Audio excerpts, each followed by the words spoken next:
آج چرچز میں دیکھیں عبادت کے لیے کہیں تو بہت سارے لوگ نہیں آتے، کلام کے لیے کہیں بہت سارے لوگ نہیں آتے، لیکن جہاں بڑے اجتماعی عبادات کی بات ہو، جہاں کانفرنسز اور دوسری چیزوں کی بات ہو تو بہت سے لوگ آ جاتے ہیں، لیکن صرف اس دن کے لیے۔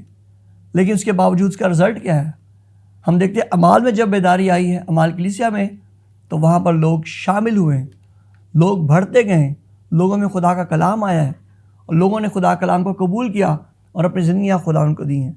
آج کتنے ہیں جو ہم سوچتے ہیں، ہم کتنے ہیں جو یہ سوچتے ہیں کہ ہمیں حقیقی بیداری کی ضرورت ہے جو بائبل کے مطابق ہے؟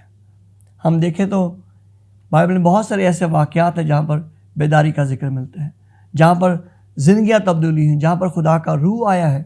اصل میں حقیقی بیداری یہی ہے کہ جب خدا اپنے لوگوں میں اتر آتا ہے، جب ان کی زندگیوں میں آ جاتا ہے، انہیں وہ بیدار کر دیتا ہے۔ اور اسی طرح سے کلیسیائی بیداری عمل میں آتی ہے، جہاں پر لوگ کام کرنا چاہتے ہیں۔ اور اگر اعمالی کو پڑھے تو وہاں لکھا ہے کہ سب نے اپنا مال اسباب بیچ کر کیا کیا؟ رسولوں کے قدموں میں لا کے دے دیا، اور کوئی وہاں محتاج نہ رہا، کوئی ضرورت مند نہ رہا۔ آج اگر کلیسیا میں دیکھیں، ہم جو لوگ کہتے ہیں کہ بیداری ہے، تو دیکھیں کیا کلیسیا میں آج لوگ ضرورت مند نہیں ہیں؟ کیا آج ہم زیادہ دیر عبادت میں وقت گزارتے ہیں؟ کیا آج ہمارے اندر یہ طرز ہے کہ ہم خدا کلام کا پرچار کریں، غیر قوموں کو خدا کلام خوشخبری دیں؟ کیا ہم اتنے ہی بیدار ہیں کہ بس 1 گھنٹے دعا کر سکیں، آدھا گھنٹہ دعا کر سکیں، یا صرف اپنے محلے میں دعا کر سکیں؟ اتنے ہی بیدار ہیں کہ ہم گھڑی دیکھنا شروع کر دیتے ہیں؟ یہ اصل میں بیداری نہیں۔ بیداری کا مطلب یہ بھی ہے کہ کوئی چیز کھوئی ہوئی تھی اسے واپس لے لینا، یعنی جو چیز مر گئی تھی اسے زندہ کرنا ہے، یہ بھی بیداری ہے۔ اپنی گناہ آلودہ زندگی کو ترک کر کے مسیح میں آنا اور بیدار ہونا ہے، اپنی زندگی خدا ان کو دینا۔ کلیسیا میں پھر دیکھیں، پھر معجزات ہوتے ہیں۔ یہ نہیں کہ آپ زبردستی کسی کو دھکیلتے ہیں، گرانے کی کوشش کرتے ہیں اور یہ کہتے ہیں تاکہ نظر آئے کہ بیداری ہے، دکھاتے ہیں زبردستی ایسے نشانات کے ذریعے، ایسے کام کر کے جس سے ہم دکھا سکیں کہ بیداری ہے۔ یہ بیداری نہیں۔ بیداری یہ ہے کہ بلکہ ہمارے اندر جب باطن تبدیل ہوتا ہے تو یہ ہے اصل میں بیداری۔ پھر لوگوں کو مجبور نہیں کرنا پڑتا کہ چرچ آئیں، لوگوں کو مجبور نہیں کرنا پڑتا کہ وہ خدا کا کلام پڑھیں، لوگوں کو مجبور نہیں کرنا پڑتا کہ جو جا کر خدا کلام کی منادی کرے، بلکہ وہ خود بخود اس کام کو کر رہے ہوتے ہیں۔ وہ کسی کے حکم کا انتظار نہیں کر رہے ہوتے۔ اور شاگردوں کو دیکھیں کیسے وہ یروشلم یہودیہ سامریہ بلکہ زمین کی انتہا تک لکھا ہے وہ خدا ان کے گواہ بنے۔ اور یہ ہے اصل میں حقیقی بیداری۔ جب آپ کلام کو لے لیتے ہیں تو پھر آپ بیٹھتے نہیں، پھر آپ رات کے پہروں میں بھی دعا کرتے ہیں، آپ دن میں بھی دعا کرتے ہیں، آپ شام کو بھی دعا کرتے ہیں، آپ دفتر میں بھی دعا کرتے ہیں، آپ چرچ میں بھی دعا کرتے ہیں، آپ اپنے آفس میں بھی دعا کرتے ہیں۔ جہاں کہیں خدا آپ کو لے جاتا ہے آپ اس کے لیے کام کرتے ہیں۔ پھر آپ انتظار وقت نہیں دیکھتے، آپ پرواہ نہیں کرتے، آپ اور کسی چیز کی فکر نہیں کرتے کہ میرے پاس یہ نہیں، میرے پاس وہ نہیں، بلکہ خدا اپنے کام کے لیے مہیا کرتا ہے۔ خدا خود آتا ہے اور اپنے پاک روح کو بھیجتا ہے۔ اور پھر لکھا ہے، جب بیداری آتی ہے پھر لکھا ہے کہ خدا اپنے کلام کو معجزات کے وسیلہ سے ظاہر کرتا ہے۔ خدا ثابت کرتا ہے خدا موجود ہے، خدا ثابت کرتا ہے خدا یہاں پر کام کر رہا ہے۔ خدا کا پاک روح جب آتا ہے تو بیداری آ جاتی ہے۔ اور یہ حقیقی بیداری پھر بتانے کی ضرورت نہیں پڑتی، پھر لوگوں کو بار بار یہ نہیں کہنا پڑتا کہ بیداری ہے، بلکہ لوگ خود دیکھتے ہیں کہ واقعی بیداری آ گئی ہے۔ صرف اس میں پاک روح کا عمل ہوتا ہے، اس میں صرف جب ہم ایک ہو کر دعا کرتے ہیں پھر بیداری آتی ہے۔ جیسے بالا خانہ میں لوگ دعا کر رہے تھے، وہ کہیں بھاگ نہیں رہتے بلکہ وہ بیٹھ کر دعا کرتے۔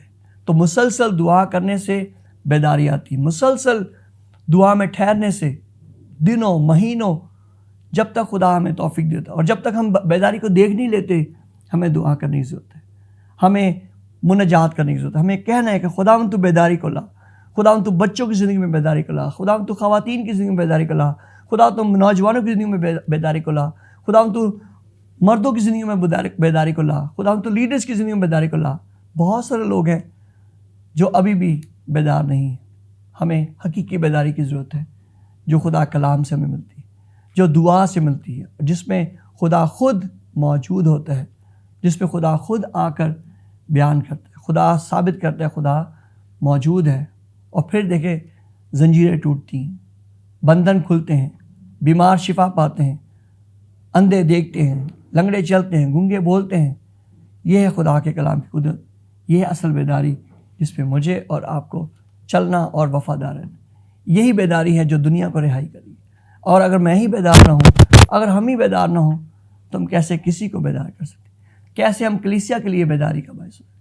جب لوگ بیدار ہوتے ہیں تو کلیسیا میں خاندان ہوتے ہیں، اور خاندانوں کے وسیلے سے کلیسیا میں بیداری آتی ہے۔ ایک شخص کے وسیلے سے خدا ان کام کرتا ہے، پھر ایک خاندان کے وسیلے سے، پھر خاندانوں کے وسیلے سے، اور پھر اس طرح پوری کلیسیا میں بیداری کا عمل شروع ہو جاتا ہے۔ یہ ہے اصل بیداری۔ اور یہ کیسے چلتی ہے؟ جب ہم خدا سے وفادار آتے ہیں، خدا کے ذریعے بیٹھتے ہیں، خدا کے ذریعے شفاعت کرتے ہیں، خدا کی مرضی کو جانتے ہوئے اس پر چلتے ہیں۔ اور جب خدا ان بیداری کو لاتا ہے تو پھر آپ نے دیکھا کیسے معجزات ہوتے ہیں۔ ہزاروں کی تعداد میں لوگ خدا کے پاس آتے ہیں، ہزاروں کی تعداد میں لوگ توبہ کرتے ہیں اور بپتسمہ لیتے ہیں۔ آپ سوچیں کہ کب آپ نے دیکھا کہ لوگوں نے توبہ کی؟ کب آپ نے دیکھا کہ آپ کی زندگی میں کتنے زیادہ لوگ تھے جنہوں نے ایک وقت میں توبہ کی؟ اعمال کلیسیہ بتاتی 3000 مردوں نے، یعنی وہاں پر عورتیں بھی ہوں گی، بچے بھی ہوں گے جنہوں نے توبہ کی۔ آپ کتنے لوگوں کو دیکھتے ہیں جن کی زندگی میں خدا نے کام کیا؟ حقیقی بیداری، خدا کا کلام ہم بتاتا ہے کہ یہی ہے کہ بیک ٹو لائف، پھر سے اس زندگی کو لے لینا جو کھو چکی ہے، جسے ہم گوا چکے ہیں، اس کو پھر سے حاصل کرنا، ریسٹور کرنا، بحال کرنا، اس کی اصل حالت میں اس کو لے آنا۔ یہ ہے بیداری۔ اور کلیسیا بیداری یعنی کلیسیا میں بیداری کا عمل شروع ہو جانا۔ پھر آپ دیکھتے ہیں کلیسیا میں پھر لوگوں کو بلانا نہیں پڑتا، بلکہ لوگ خود دیکھ کر بیداری کے لیے کو سن کر آتے ہیں۔ پھر لوگ خود وہاں گھنٹوں گھنٹے دعا میں ٹھہرتے ہیں، پھر وہ گھر جانے کی کوشش نہیں کرتے، وہ دعا میں بیٹھے رہتے ہیں۔ انہیں پرواہ نہیں ہوتی کہ کتنا وقت گزر گیا ہے، انہیں پرواہ نہیں ہوتی کہ انہوں نے گھر جانا ہے، انہیں پرواہ نہیں ہوتی کہ ان کے آنسو بہہ رہے ہیں، انہیں پرواہ نہیں ہوتی کہ ان کو کھانے کی فکر نہیں ہوتی، کسی اور چیز کی فکر نہیں ہوتی، کیونکہ خدا کے روح نے انہیں گھیر لیا، کیونکہ بیداری ان کے اندر آ چکی ہے۔ اور اب انہیں ایک ہی فکر ہے کہ خدا کی مرضی کو پورا کرے، انہیں ایک ہی فکر ہے کہ اس بیداری کو کیسے قائم رکھا جائے۔ بیداری کی کیوں ضرورت ہے؟ بیداری کی ضرورت کیوں ہے؟ اس لیے تاکہ لوگ معافی کی طرف آئیں۔ کلام میں لکھا ہے ایک دوسرے سے اپنے گناہوں کا اقرار کیا کرو تاکہ شفا پاؤ۔ یعقوب کے خط میں یہ بات لکھی ہے۔ اور بہت دفعہ بیداری اس لیے بھی نہیں آتی کہ ہم اپنے گناہوں کا اقرار نہیں کرتے، ہم معافی نہیں مانگتے، بلکہ ہمیں چاہیے کہ ایک دوسرے سے اپنے گناہوں کا اقرار کرے جو ہم ایک دوسرے کے خلاف کرتے ہیں، ایک دوسرے کو ناحق ناراض کرتے ہیں۔ اور کلام میں کیا لکھا؟ اگر تو قربان گاہ پر ہے اور تجھے یاد ہے کہ تیرے بھائی سے تیری ناراضگی ہے، تو خفا ہے، تو قربان گاہ پر اپنی قربانی کو چھوڑ اور پہلے اپنے بھائی سے صلح کر، پھر آ کے اپنی قربانی گزارنا۔ تو بہت دفعہ یہ باتیں ہماری بحالی میں رکاوٹ کا باعث ہوتی ہیں، ہماری بحالی میں رکاوٹ کا باعث ہوتی ہیں۔ اور اس لیے ہمیں اس چیز کو یاد رکھیں کون سی چیزیں جو رکاوٹ کا باعث ہیں۔ عزیزو، وقت ہوا ہے ایک بریک کا، ابھی ہم بریک پر جائیں گے اور پھر آ کر اسی سلسلے سے اپنی گفتگو کا آغاز جاری کریں۔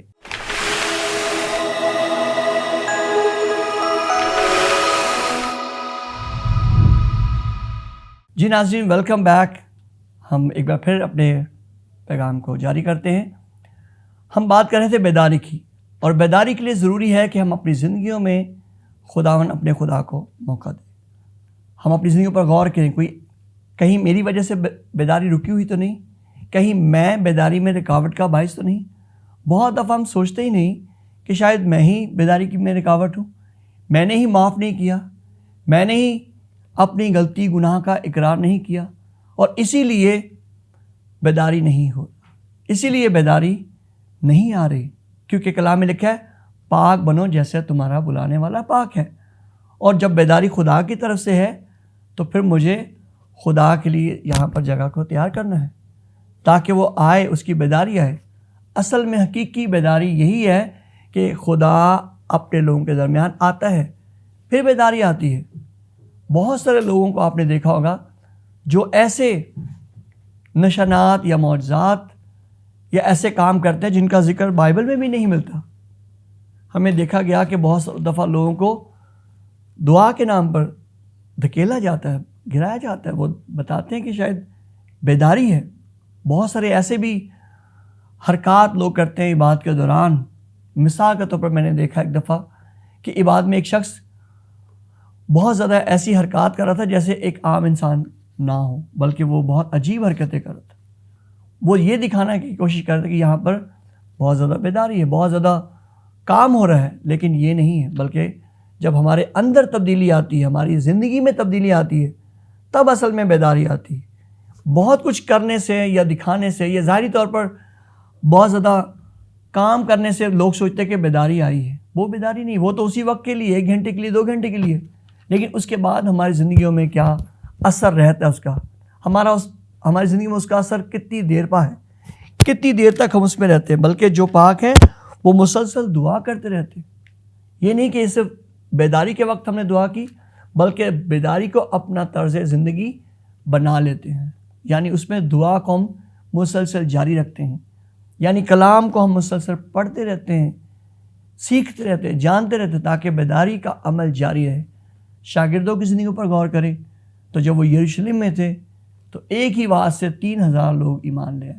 اس کے بعد ہم دیکھتے ہیں کہ کیسے وہاں پر ہم دیکھتے ہیں فلپس کلام سنا رہا تھا. وہاں پر بہت بڑا ایک مجمع تھا لوگوں کا جو کلام سیکھ رہا تھا. بہت سارے لوگ تھے، بہت سارے لوگ ہم دیکھتے ہیں کہ وہ بیداری کا حصہ تھے، کیونکہ وہ خدا کلام کو سنتے ہیں. اور جب کلام کو سنتے ہیں تو لکھا دلوں پر چوٹ لگتی ہے. جیسے ہی خدا آتا ہے، خدا کی حضوری آتی ہے، اتنا ہی زیادہ ہم اپنے آپ کو گنہگار اور کمزور محسوس کرتے ہیں. وہی وقت ہوتا ہے جب بیداری آتی ہے. وہی وقت ہوتا ہے جب ہم اپنے آپ کو بحال کرتے ہیں.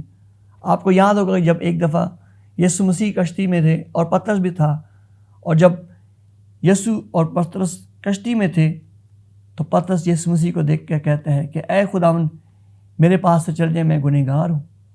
وہ نور اس کے سامنے تھا جس نے اس کے سارے گناہوں کو دکھا دیا. اس کو اپنا آپ بہت برا محسوس ہوا، کیونکہ یسوع مسیح اس کے پاس تھے اور یسوع مسیح پاک ہے.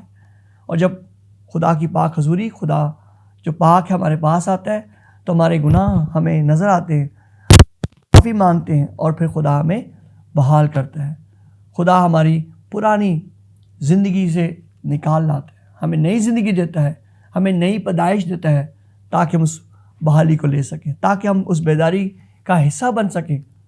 آج کتنے ممالک ہیں جہاں پر ہم جانتے ہیں کہ بیداری کا باعث ہوئے. بہت ساری جگہوں پر جان ویسلی ایک بڑا نام ہے جو بیداری کا باعث ہوا. سیالکوٹ کنونشن کا نام آپ جانتے ہیں کہ کس قدر اس نے بیداری کا کام کیا ملک پاکستان میں. اور رینڈ بونکے جس نے افریقہ میں بہت بڑا کام کیا. بلی گراہم خدا کے بہت بڑے خادم جو بہت زیادہ بحالی کا باعث ہوئے کلیسیاؤں کے لیے. اور میں آپ کو بتاؤں کہ جو میرے سینئر پاسٹر ہیں وہ بلی گراہم کی میٹنگ میں انہوں نے اپنی زندگی خدا ان کو دی، اور آج وہ ایک مشنری کے طور پر خدا کی خدمت کر رہے ہیں. اور بہت سارے لوگ ہیں جنہوں نے اپنی زندگی خدا ان کو دی، اور خدا نے انہیں بحالی بخشی. نہ صرف ان کے لیے وہ برکت کا باعث ہوئی، جہاں جہاں گئے خدا نے ان کے وسیلہ سے بیداری، بحالی، ریوائول، ریسٹوریشن کا کام کیا ہے. اور آج میں سمجھتا ہوں ملک پاکستان میں اس کی اشد ضرورت ہے. ہم بہت ساری ایسی چیزوں کے شکار ہو چکے ہیں یا دیکھتے ہیں اور سمجھتے ہیں یہ بیداری ہے. یہ بیداری نہیں ہے. یہ بیداری نہیں کہ لوگوں کو بار بار میسج کرتے ہم دعا کے لیے آ جائیں. یہ بیداری نہیں کہ لوگوں کو کہنا پڑتا ہے کہ آپ آئیں دعا میں. بہت دفعہ لوگوں کو کہنا پڑتا ہے آپ خدا کام کر دیں. آپ نے اعمال کی کلیسیا میں ذکر سنا کہ وہ ہر روز ملاقات کرتے تھے. انہیں بلانا نہیں پڑتا تھا. انہیں پتہ تھا کہ ہم نے عبادت کے لیے جانا ہے. انہیں پتہ تھا ہم نے خدا کام کے لیے دینا ہے. انہوں نے اپنا مال اسباب بیچ کر رسولوں کے پاس لے آئے، اور لکھا ان میں کوئی محتاج نہ تھا. یہ ہے اصل میں بیداری. یہ ہے وہ تبدیلی جو خدا ہم میں لانا چاہتا ہے، جو دیکھنا چاہتا ہے. اعمال کی کلیسیا پر غور کریں. اگر آج ہماری کلیسیاؤں میں ایسی تبدیلی نہیں ہے، ایسی بحالی نہیں ہے، تو کوئی بحالی نہیں. اگر آج صرف ہم اپنی فکر کرتے ہیں اور کسی کی فکر نہیں کرتے تو یہ بیداری نہیں ہے. یہ بیداری نہیں، خود غرضی ہے. اگر آج ہمیں انتظار ہوتا ہے کہ مجھے کوئی نام لے کر بلائے پھر میں دعا کروں گا، پھر میں عبادت میں جاؤں گا، تو یہ بیداری اور بحالی نہیں ہے. ہمیں حقیقت میں حقیقی بیداری کی ضرورت ہے، جو بائبل خدا کلام بتاتا ہے، ایسی بیداری جہاں پر لوگوں نے اپنی زندگیاں خدا کے لیے وقف کر دی ہیں، جنہوں نے اپنا آپ خدا کے لیے وقف کر دی ہے، کیونکہ وہ پرانی زندگی کو چھوڑ چکے ہیں، اب وہ بیدار ہو چکے ہیں، ان کی زندگی روشن ہو چکی ہے خدا کے کلام سے۔ اور جتنے رسولوں کو آپ پڑھ لیں، دیکھ لیں، جان لیں، خدا کے کام کے لیے کبھی وہ رکے نہیں، وہ کبھی تھکے نہیں، وہ کبھی تنگ نہیں آتے، وہ ڈرتے نہیں ہیں، ان کے اندر خوف نہیں ہے، کیونکہ وہ بیدار ہو چکے ہیں۔ کیا ہم بیدار ہیں؟ کیا ہم بحال ہو چکے ہیں؟ آج اگر کلیسیا میں بڑھوتی نہیں ہے تو سمجھ جائیں آپ کی کلیسیا میں بیداری کی ضرورت ہے، آپ کی کلیسیا کو بیداری کی ضرورت ہے، اور جس دن وہ بیداری آئے گی آپ کی کلیسیا میں بیٹھنے کی جگہ نہیں، پھر آپ اور جگہ ڈھونڈیں گے کہ کہاں لوگوں کو بٹھایا جائے، اور جب بیداری آئے گی تو پھر آپ کے پاس اتنے وسائل ہوں گے کہ آپ دوسروں کی مدد کر سکیں گے۔ پھر آپ کو کہنا نہیں پڑے گا کہ فلاں چیز کے لیے پیسے دیں، فلاں چیز کے لیے پیسے دیں، فلاں کام کرانا ہے، چرچ میں رنگ کروانا ہے، چرچ کا فرنیچر چاہیے، چرچ کے لیے یہ چاہیے، وہ چاہیے۔ پھر لوگ خود بخود خدا ان کے کام کے لیے آگے بڑھیں گے۔ یہ ہے اصل بیداری، جہاں پر مجھے مجبور نہ کرنے پڑے کسی کو کہ یہ کام کیا جائے، بلکہ میں خود وہ کام کر سکوں۔